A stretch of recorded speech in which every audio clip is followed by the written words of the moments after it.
my wife and I decided that we didn't want to leave our dogs home no more. So the only alternative was get a motorhome. And that was the last thing we ever thought we'd do. So we went all over RV Trader and looked around for different states and everywhere around to try to find one we liked. And we finally found one in Burbank, California.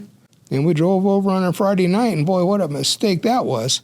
We got all done, bought it, and it's 4:30 in the afternoon. You ever try to come back to Vegas at 4:30 in the afternoon from Burbank?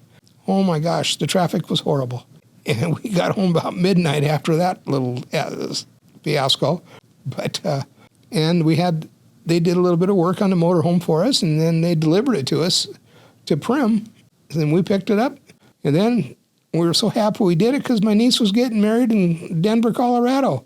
And so we packed up the dogs, and we took off and headed up to Salt Lake City and up that way and across 80. And my brother-in-law says, well, since we're going to have to fly, but I got this really good smoked trout I've just got done making. Can I put it in your freezer for you? I said, sure, why not? And I said, well, if something happens to it on the way, it's not my fault. And he said, that's no problem.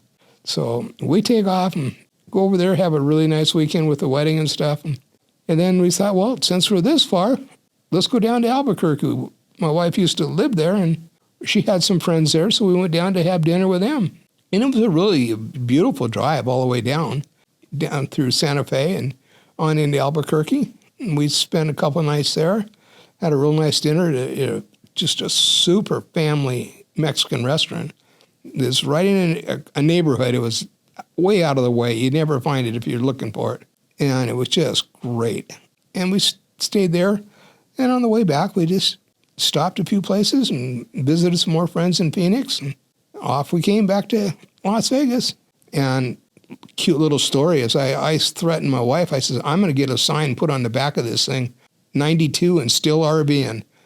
Have people get out of my way. We had a lot of really good fun with it, good experiences, and we've sold it since, and we're going to buy another one. This time we're going to go to a diesel. Found out I want those air brakes going downhill, the compression. Hydraulic brakes in mountains are not the greatest thing in the world. So it'll just be more comfortable for me to drive.